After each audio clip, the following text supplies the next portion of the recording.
So now looking ahead for India, right, for our country to surge ahead with AI, the startup ecosystem has a vital role in driving adoption and acceleration of AI technology. Right?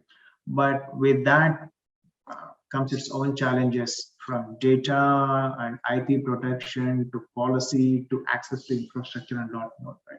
So for our next session, join me in welcoming the panel consisting of Mr. Ganapathy Krishnan, who is a Vice President at AI Center at Flipkart, Mr. Vidur Mahajan, who is Head of R&D at Caring Research, and Mr. Sandeep Dutta, who is the Chief Practice Officer and Executive Team Member at Factor Analytics, and our moderator, Mr. Ashok Chandavarkar, who is the Director of Strategic Initiatives at Intel India. They will touch upon the challenges as well as the workarounds and way forward to create a growth ecosystem for India to leverage AI to its true potential. Welcome, everybody.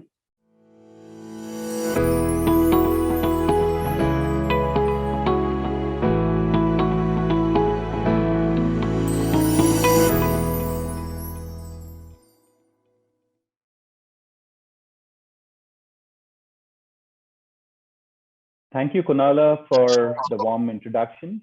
And thank you, audience, for sparing your time to listen to this panel discussion. I'm Ashok Chandavarkar, moderating this panel on AI startup challenges. In my day job, I manage the Intel Startup Program, a flagship program of Intel India that has me working with an amazing set of deep tech startup founders and collaborate with many like-minded individuals in the startup ecosystem, be it academic, corporate, or government. We managed to put together 3 eminent speakers representing enterprise, solution providers, and a startup. And if you view it in another dimension, this could be across retail, banking and insurance, and healthcare. We hope that during the next 45 minutes, our panelists will share their thoughts on different facets of adoption of AI at scale, from challenges to how they have mitigated them to trends that can influence the future adoption at scale. We would also like to touch on some of the benefits associated with adoption of AI in a country as diverse as India. With that, I would like to have each of the panelists introduce themselves, their organization, and how they and their teams are solving some large-scale problems using AI. Let's start first with Krish, followed by Vidur and Sandeep. Over to you, Krish. Thank you, Ashok. My name is Krish. I lead the US R&D Center for Flipkart, and we work on conversational AI solutions in e-commerce. Prior to Flipkart, I worked at Microsoft, Amazon, and Sweetgreen. I also built 2 startup companies as CEO. My doctoral work has been in computer vision and neural networks, and I taught computer science in academia for many years before going down the corporate path. My team works closely with a team in India, in Flipkart, the N500 million team. The mission of this team is to bring e-commerce to tier 2 through tier 4 cities, where the bulk of India's population lives. The extended team has been working on a number of areas, which I'll talk about in little detail. One is voice search. We've also worked on things like translation, and my team works in an area that is called the decision assistant, where we try to help people with answering questions about various different products. So to talk a little bit about what Flipkart is trying to do is we have about 350 million customers already on our platform, but we want to expand this to customers in all these different tier 2 and tier 4 cities. In these cities, people are very uncomfortable with just using the app, and so they want to interact with us in different ways. For example, a chatbot. And so our team has built various kinds of technologies in this area. Thank you, Krish. Over to you, Vidur. Hi guys, thank you Ashok for including me in this panel, and thank you to the Your Story team for putting this together. Super excited to be here. My name is Vidur Mahajan. I am a physician by training. Learned medicine at Sion Hospital in Mumbai, and after that did an MBA from University of Pennsylvania. And today I'm a quasi researcher. So I lead research and development at Carpal.ai, the caring analytics platform. Caring is a translational product group housed within a diagnostics company here in Delhi, where we work with almost 45 global R&D groups, global data science R&D groups, on helping them either develop, test, or deploy medical imaging AI solutions in the clinical realm. My job essentially is to figure out different mechanisms of crossing the ultimate chasm of bench to clinic in terms of adoption of AI by doctors in the real world. At Carpal, we've basically built it's almost like a multifaceted platform that allows, on one hand, the so-called AI developer ecosystem, which are startups, big companies, small companies, academia, all building AI solutions in that developer ecosystem. We take this ecosystem and then connect it to the healthcare provider ecosystem, which is essentially large universities, large healthcare systems, hundreds of hospitals, hundreds of diagnostic centers, etc. And the whole idea is to enable, one, the analytics pipe. So these hospitals should be able to access these solutions seamlessly. And then also the converse, that these solution developers should be able to access data that resides within these hospitals, of course, within the gamuts of regulation and legality. So more than happy to share more over the next 40 minutes or so. Thanks, Ashok, once again. Thanks, Vidur. And Sandeep, over to you. Thank you so much. Thank you, Ashok, and great to be here with Krish and Vidur. Very happy to be discussing this topic, which is very close to my heart, and in fact, a very key part of my day-to-day interactions with many clients. So, Sandeep Dutta, I am part of Fractal.ai's leadership team, and in my role, I focus on developing the Fractal business in the Asia-Pacific region. At Fractal, we work with the global Fortune 500 companies, and our mission is to help improve decision making. We want to empower every decision that the organization takes. And we fundamentally believe that there are many decisions which can be actually automated, leveraging AI, leaving human time to imagine, create, innovate, things that it is best at. And those decisions that can probably not be taken over fully by AI can definitely be better informed with good data, good insights, and made more effective. So we work across different industry segments. We have a big presence in CPG, retail, financial services, insurance, healthcare, telecom, and also we've done a lot of work in the government and social sectors where we help create some impact. In addition to the mainline business where we are actually consulting with these organizations and helping them solve problems, we also have made some big bets in areas of AI that we feel are impactful by either incubating them within Fractal or investing in some of those products and companies. To give you a few examples, one is called Cure.ai, which is in the field of helping interpret radiology images and making healthcare more effective. And we've had the opportunity to collaborate with Vidur on that and really used his help there.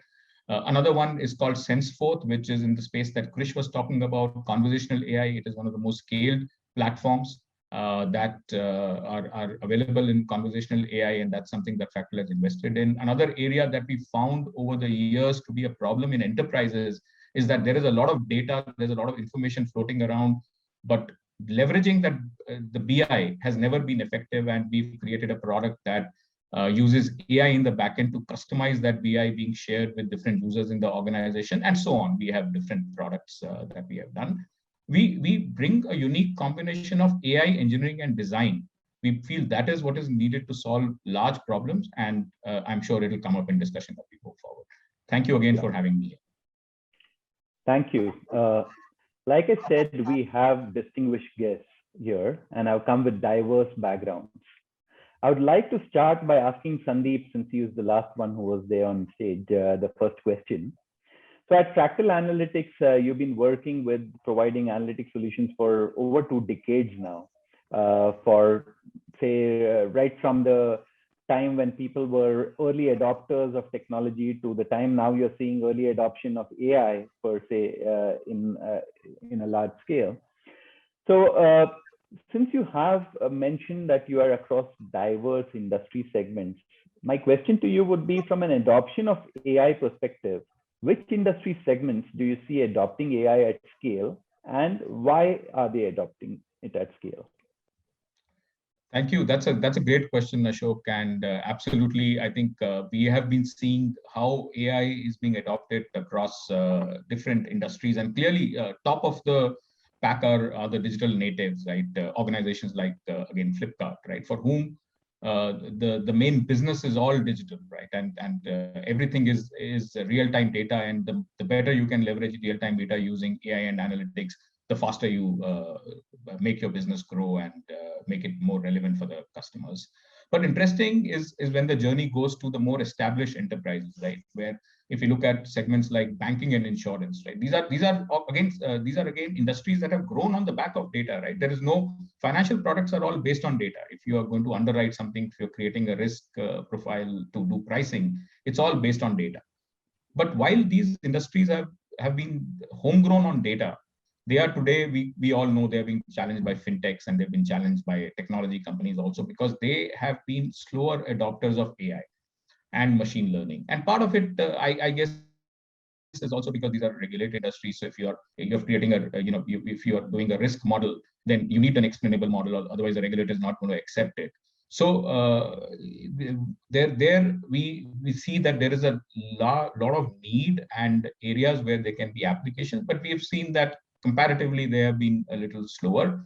I think they've been egged on by the competition that the startups are bringing to them in the fintech space.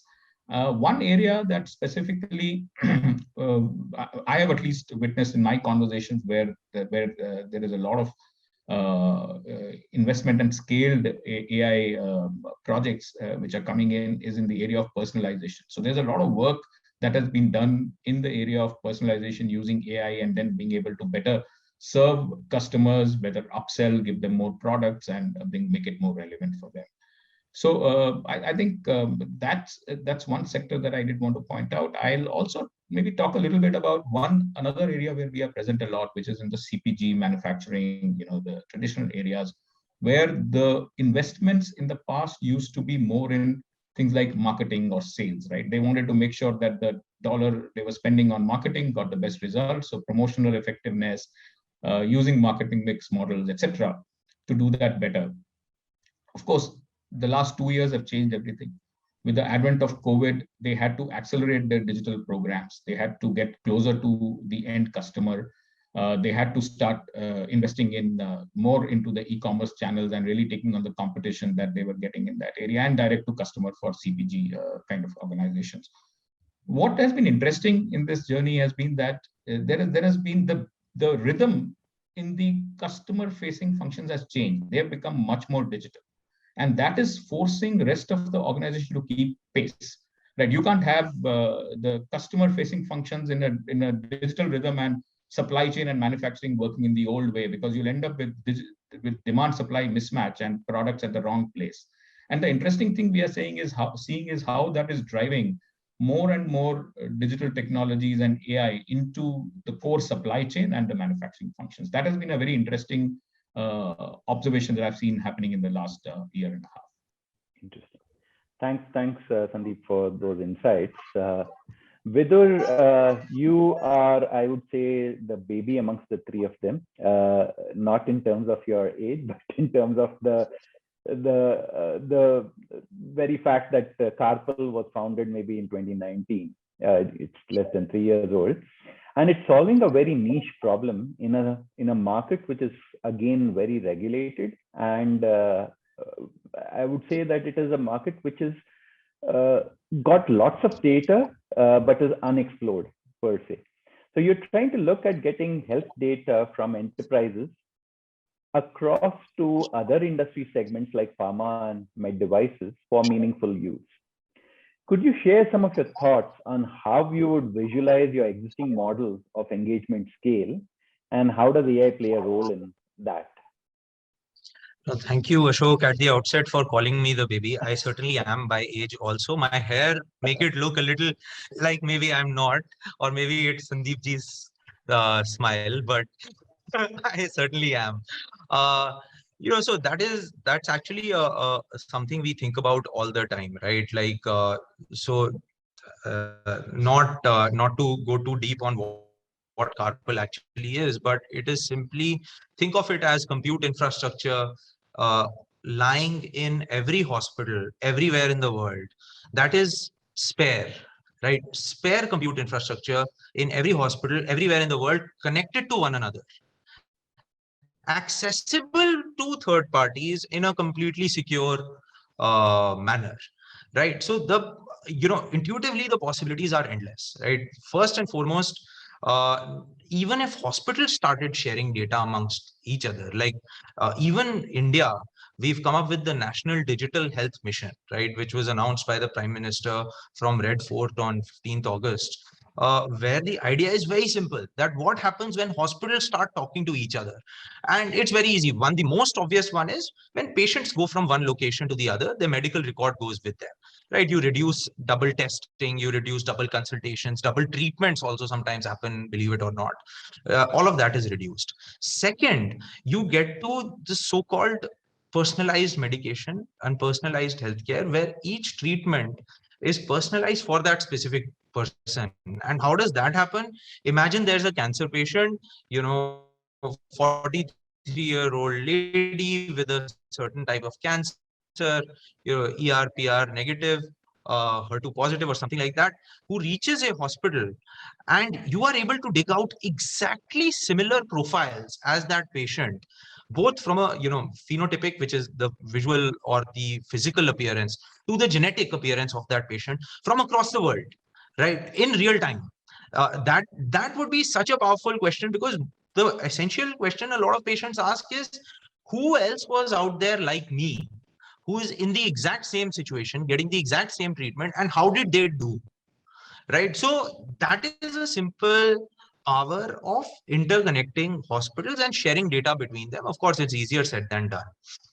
Then you take it one level further, right, where you start saying that, okay, now what happens if we start sharing this data again in a very secure, compliant way, with, say, developers of artificial intelligence algorithms, right? So today, just to give you a little context, and I'll use the example of chest X-ray, since that's what Cure.ai does, and we work with them on. The US itself does about 1 billion chest X-rays every year. Globally, there's about 2 billion that are done every year. Out of that, 1 billion are done in the US. In the US, a radiologist, a doctor, can get paid anywhere between $10 to $20 for reading each of those chest X-rays, right? So that's an average of about $15 billion, $10 to $15 billion spent every year in the US on just reading chest X-rays. Now, along comes an AI algorithm that says that I am only going to look at these 1 billion and find out the 40 to 50% normal studies, right? Those that do not have any pathology in them. And with a very high degree of confidence, right? A very high sensitivity, high NPV algorithm that just sifts through and finds out the normals. And we all know that 70 to 80% of X-rays are anyways normal, right? So we're not even saying you're picking out all of them. You're just picking out maybe 60% of all the normals. That in itself has the ability to save about $5 to $7 billion, depending on how you do the math. And that is just chest X-ray, normal versus abnormal, right? You can replace chest with any body part. You can replace X-ray with any imaging modality, MRI, CT, ultrasound, and you can replace normal versus abnormal with any pathology, right? So and this would only be possible in a situation where hospitals are able to safely, securely, reliably share this data, not for even the creation of the model, but at least for the testing of the model, right? We need to know that it will actually work on the patient cohort that we are talking about, so that we are able to make it work in the future. So, these are just, and I can talk about this all day, but these are just, two very simple scenarios where, in one, hospitals share data with each other, and patients benefit very, very directly. And the second is, maybe a second order effect where hospitals share data with the developers of AI algorithms, both for training and for testing of these algorithms, and thereby those algorithms come back to the population and reduce cost to a very, very high degree. And we are seeing this happening all across the world. It's a very, very exciting time to be in data science and healthcare right now. Thanks, Vidur. That was very well explained. Krish, Flipkart, as you mentioned, is a digital native and is one of the largest e-commerce enterprises running. And you run the AI Center of Excellence there, which is exploring service differentiation, better user experience, and automating back-end processes. Can you share some of the successes and what you think are critical success factors in making them effective for commercial scale deployment? Thank you, Ashok. So really interesting to listen to the perspectives from Sandeep and Vidur. And Flipkart, as Sandeep mentioned, is a digital native, right? So I'm not going to talk about all the other stuff that we do with fraud recognition and all kinds of things like that. That's been something we've been doing for a long time. So some of the exciting new things that we've been doing are this. One is we build speech-to-text technology. And why is this important? Because customers like to communicate with us through speech, right? And they like to communicate with us in a regional language, right? So we have far more adoption in a regional language for speech than for even English. So Flipkart's voice search is now available in 11 languages and English. And our word error rate, which is the metric that we use, is actually much, much better than many of the out-of-the-box solutions. And the reason is that we've tuned this product for the Indian market. We've tuned this when there are background speakers, as is common in India. Another area, which is an area where we've had a lot of success, is translation. So as you can imagine, one of the things that's really important for us is how do you translate, say, catalog content into multiple languages? Because you want to display this in Hindi and Tamil and Telugu and so on.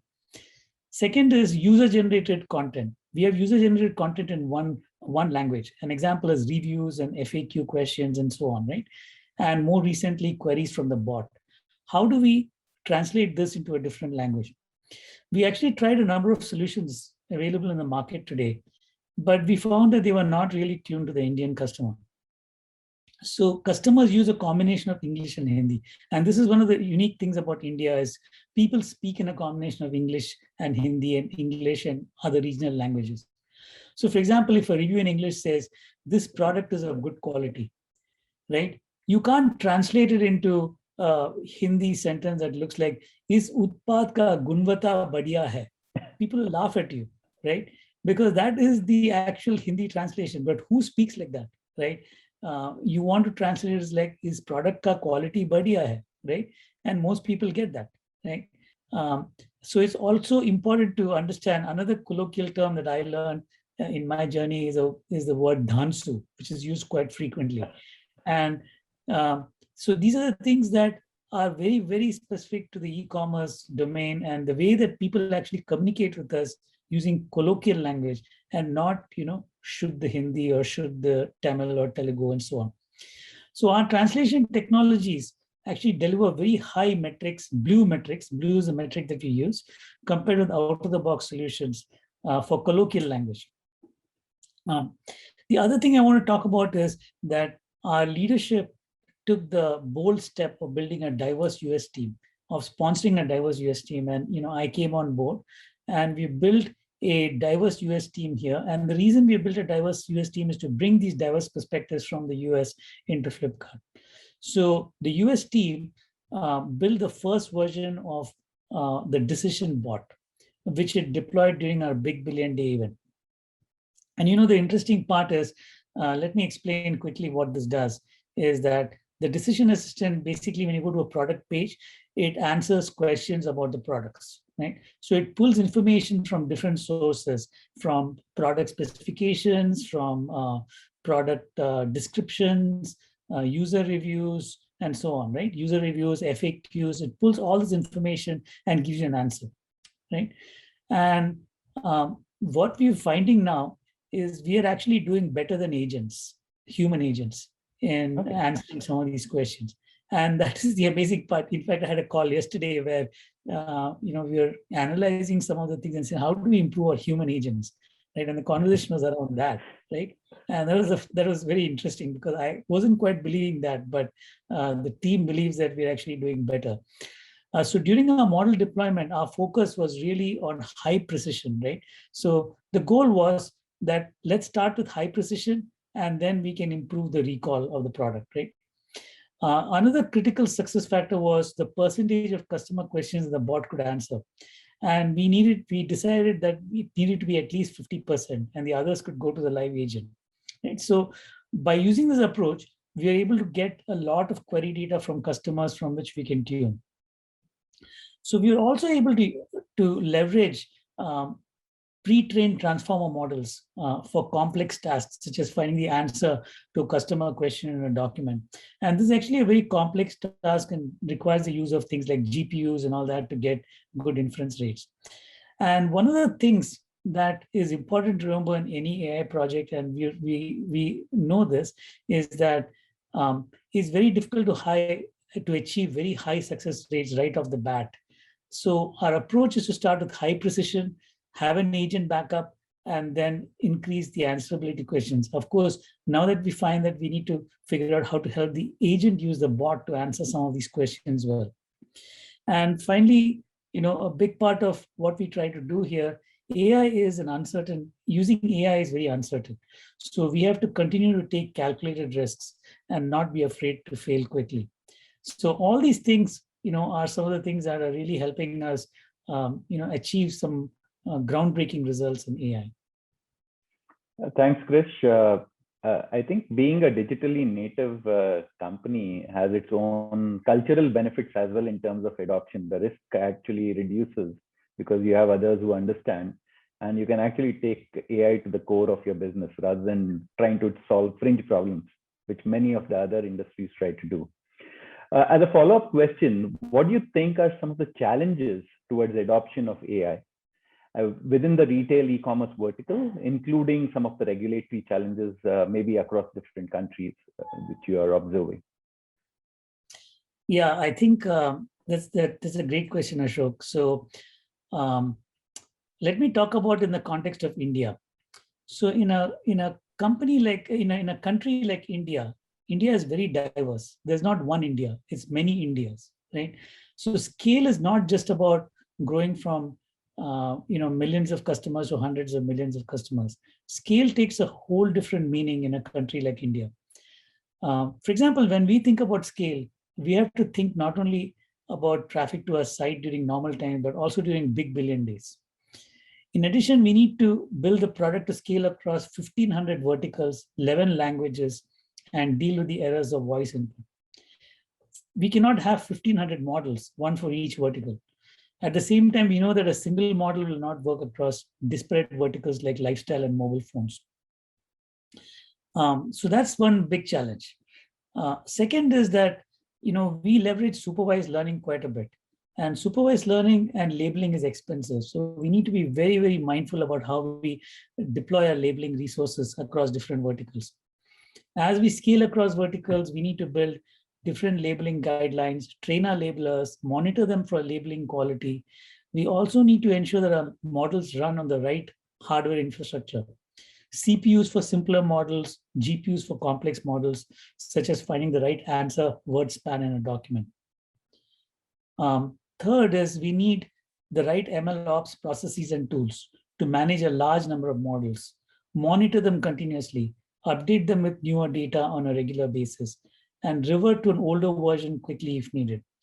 For the scale and numbers above, this can become an operational nightmare if you don't automate this process and build the right tools and dashboard at the same time. And finally, we need to set the right customer expectations. And this is true across any industry, right? So I love when Vidur says that, look, we need to solve only 40. We need to say that only 40 to 50%, are normal, and let the experts worry about some of these other things. The approach is to take high precision, right? So that you're not making critical errors. Like somebody's got a problem, you're not glossing over that problem. So similarly, we need to set the right customer expectations.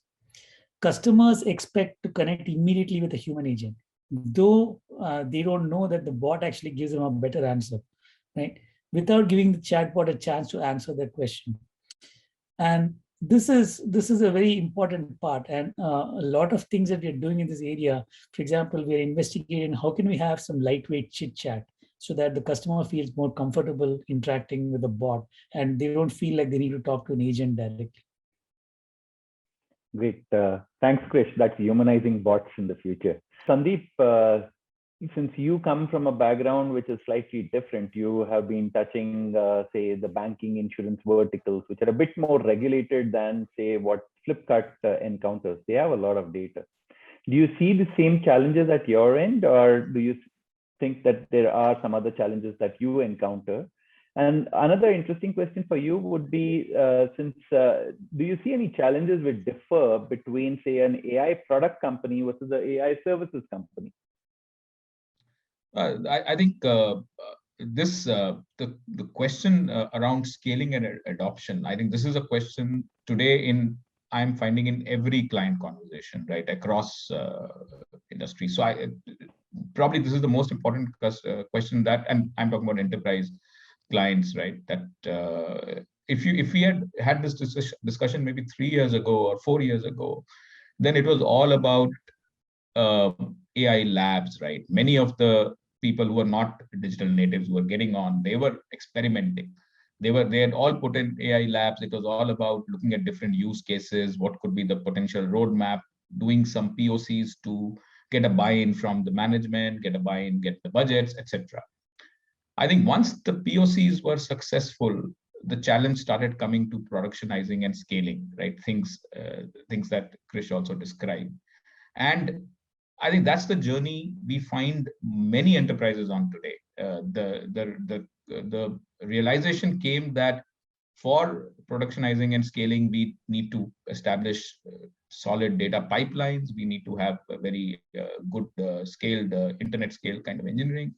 And then we also need to integrate it back with the enterprises' IT systems for consumption, right? Otherwise, the tools will not get used, right? And in the end, the whole idea is to get to business impact and outcome, which has to be delivered. And therefore, the scaling became very important. I think that's the journey I find most organizations are on today.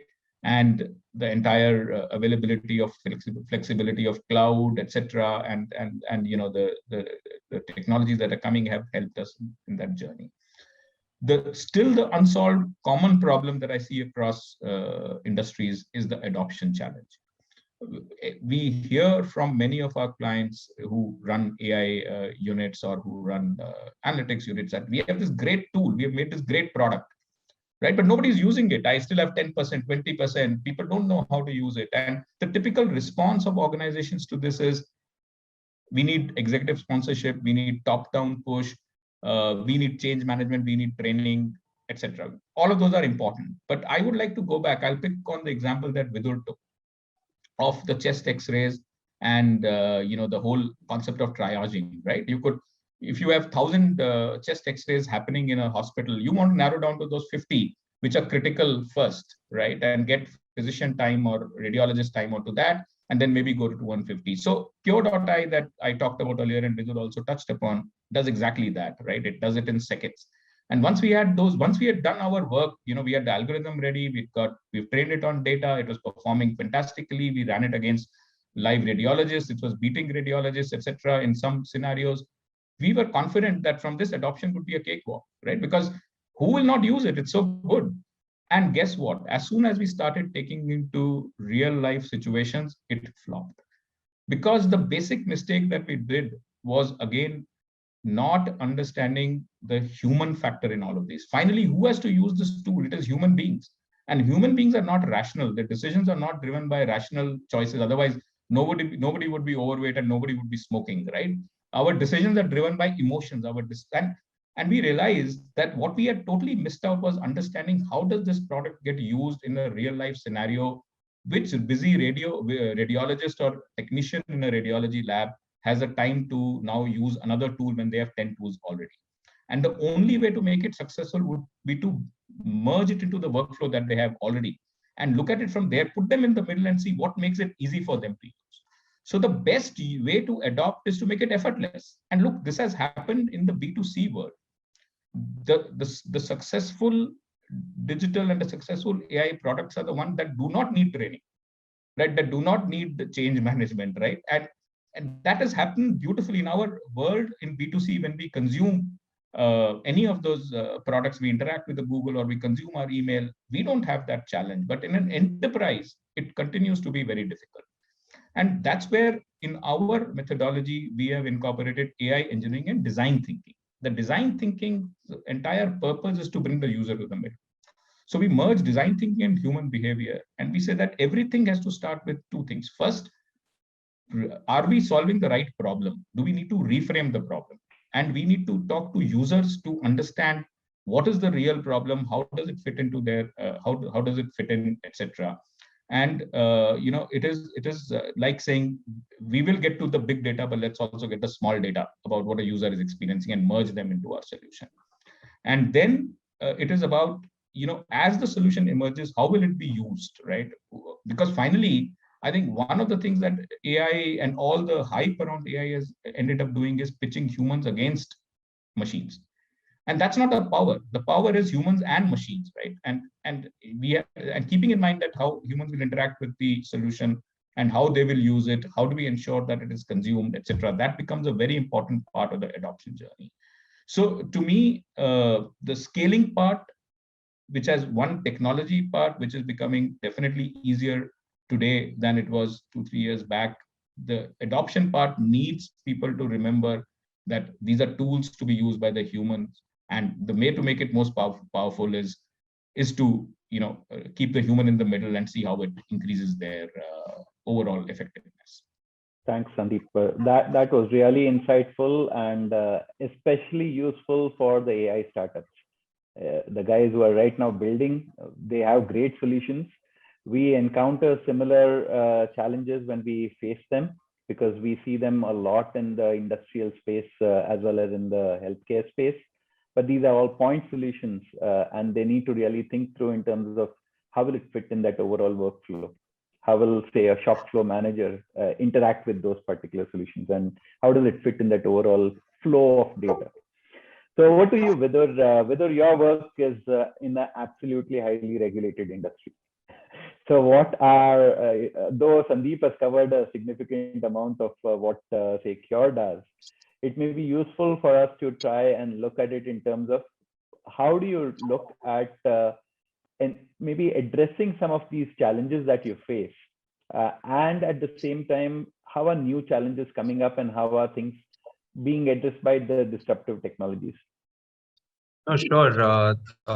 Just to add one point to what Sandeep was saying, on his closing point, we say this often to all startups that, so we are incubated in a medical services company, right? And we try to tell people that you cannot build a clinical solution out of the clinic, right? And today is the first time that I realized that actually applies to every industry, right? You can't build a retail solution if you're not in the retail space. So that is very, very insightful. And I think all startups, even academics who are working on this stuff should try to immerse themselves into literally where their customer is. Otherwise, you just keep building and nobody, like Sandeep said, uses it. I think on the challenges front, the number one challenge with AI, beyond the adoption, or maybe one of the reasons for the delayed adoption of AI in the clinical realm or in healthcare is the implications aspect of it. Right, the implication of a mistake with, say, with all due respect, on a Flipkart chatbot are infinitely lower than the implications of a mistake in, say, a cancer detection algorithm, right? And that is why doctors or the users of these algorithms and the regulators find it very, very hard to figure out, where to bucket these things. So one technical challenge with deep learning, and most people most of these solutions today are deep learning, is that deep learning algorithms don't know how to say, I don't know. Right. So there's this new funda coming out of distribution, detection and all, where, you essentially force the algorithm, if it sees something that it's not seen before, you get it to say, I don't know. And thereby, that uh, image or case or, whatever data it might be gets diverted to the routine course. So I think that whole implications based thinking really needs to go deep into. It's very much like self-driving cars. Actually, we often draw a lot of analogies between healthcare AI and self-driving car AI, right? There is this self-driving cars, when the whole world has self-driving cars, are really, really good, right? But when you take one self-driving car and put it into, I think CMU does a lot of work on this, right? Take one self-driving car, put it into a chaotic environment, and chaos increases, or something like that. So those implication aspects are very, very important. The second, on regulation, regulators are still trying to figure this out. There is this renewed interest, at least from the FDA's standpoint, on AI monitoring. Almost like, how in the pharmaceutical industry, there is this concept of pharmacovigilance, right? Where a drug is developed, and then, for a certain number of years, all adverse effects, etc., have to be reported to the regulator, and it's a full industry around it. Similarly, there is this concept of AI monitoring that is coming on board, where um, the FDA is thinking about, and very vocally they're thinking about this, where they say that, okay, your claimed performance was X when you were submitting, your submission to the FDA. What is the real world performance? And how does it operate at site level, right? Because again, the second issue with the deep learning is generalizability, right? I make a model on my data, it works wonderfully well at my hospital, but the moment I give it to Ashok to run at his hospital, it can potentially collapse. So that's the other imminent challenge that we are seeing. The third is that I think lethargy is maybe the only way to describe this third challenge. Is that I don't know why, but hospitals think of cloud infrastructure as, someplace else. So the whole idea of moving the data to the cloud, because cloud is beautiful, right? I can, invoke as many VMs as I want, and, run like a million studies in a day and get back the results and all that. Like literally, Flipkart does that during the big billion day sale, right? But in healthcare, there is this big hesitancy. In fact, even for carpal, we, in our PowerPoints, we even put a box like a computer and say that, we can put it on prem if you want. Like, I can literally give you a box.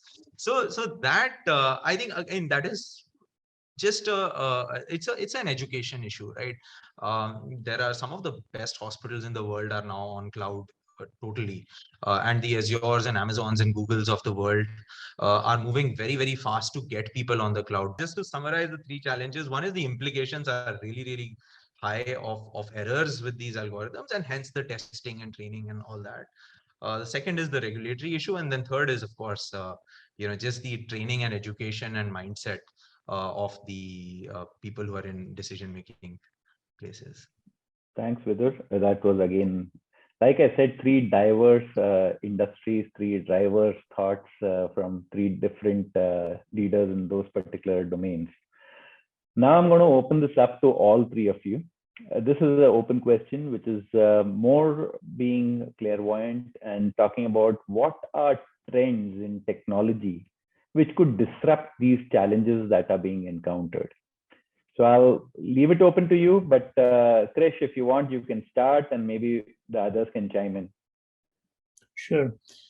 So I just want to actually comment on something that Vidur was saying, this whole problem of generalization, right? So the whole purpose of AI is you want to generalize, right? You can't just memorize the data that you have and give answers to that, right? But generalization is hard, and deep learning, as Vidur rightly pointed out, is we don't know why it gave that conclusion. But there's a lot of work that's happening in this area around explainability.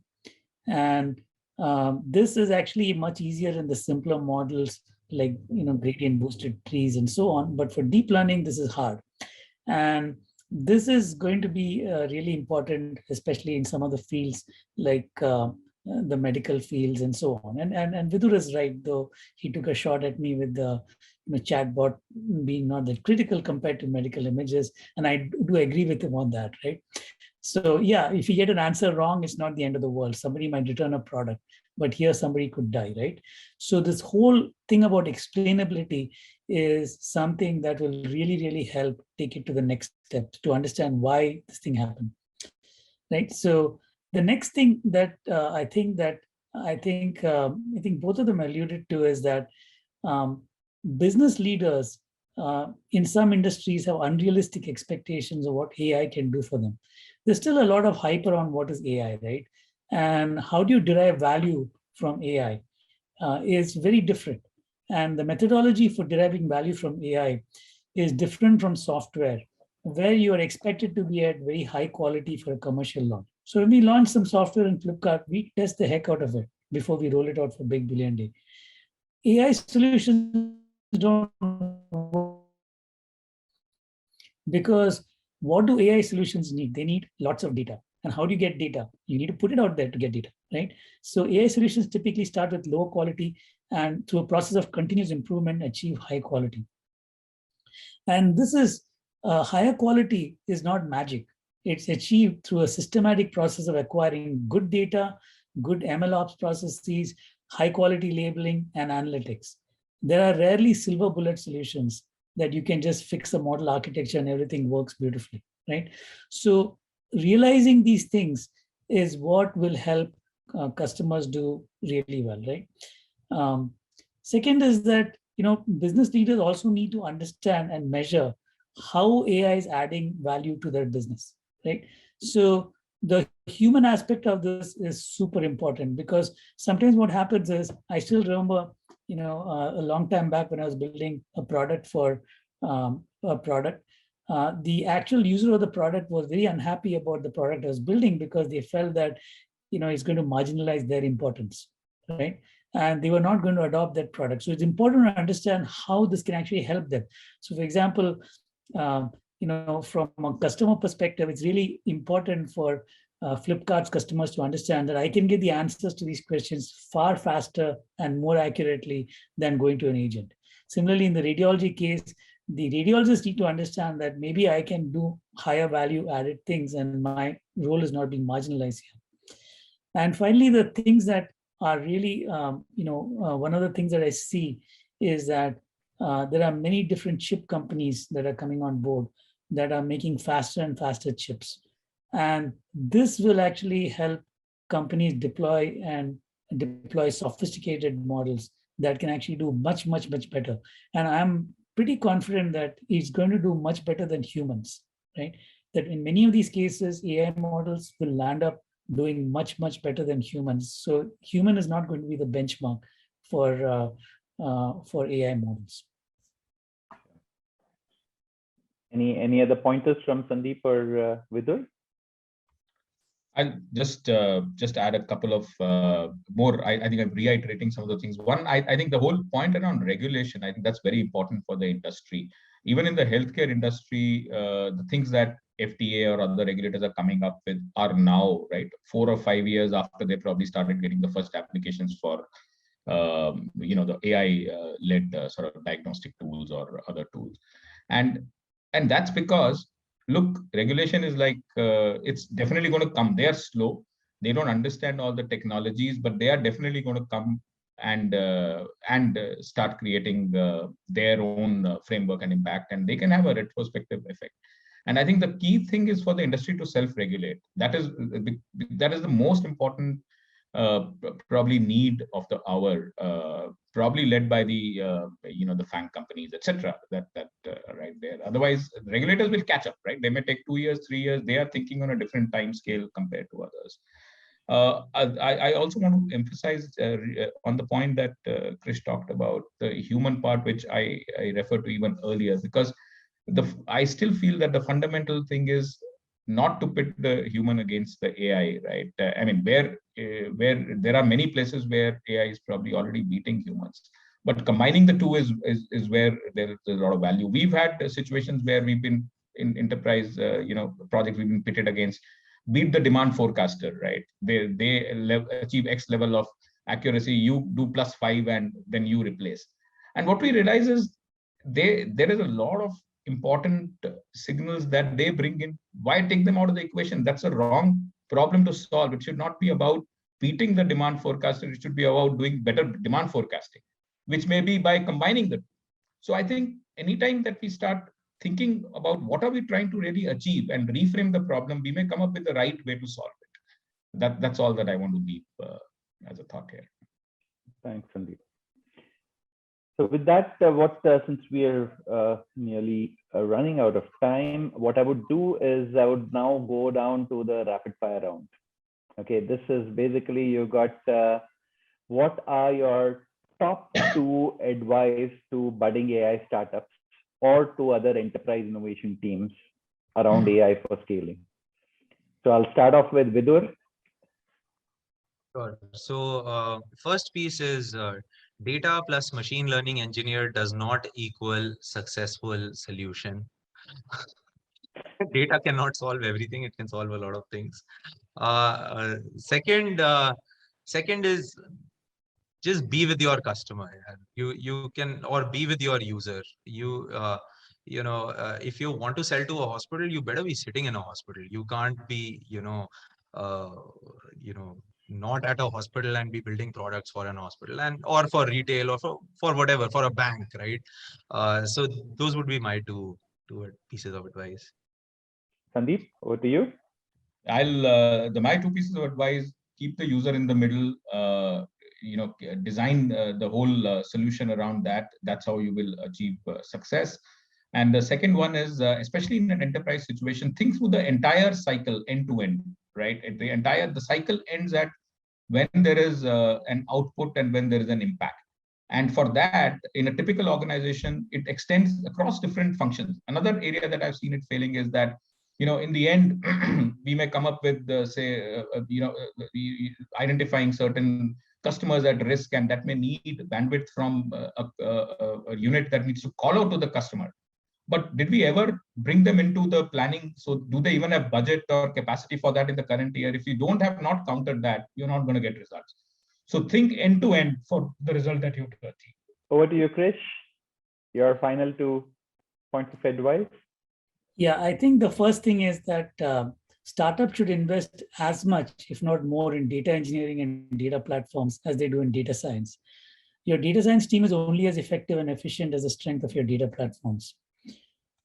Second is startups need to have, I'm going to reiterate, have a very clear data strategy that should take into account any regulatory issues, customer privacy, who owns the data, etc. This is really important because there are privacy laws like GDPR, CCPA that are very, very stringent. In fact, I've had experience with CCPA, which is actually even more stringent than GDPR. AI startups should meet this problem head on by articulating their privacy strategy, regulating themselves before they are forced to regulate through governmental controls. Enterprises are looking for guidance in this area, and there aren't enough experienced privacy officers to meet demand. Thank you, Krish. Thank you, Vidur, and thank you, Sandeep. This has been one insightful session, and I hope that the audience over here, which comprises of both startups, government, policymakers, and enterprises, have gained a lot. We have seen that there are challenges, but there are ways forward. There are people who are trying to do their best, trying to solve some complex problems. And I see that over a period of time, they will succeed. It's just a matter of patience. And like what all the 3 panelists said, be with the user. With that, I would like to close this panel. Thank you. Thank you to our panel members for yet another riveting discussion.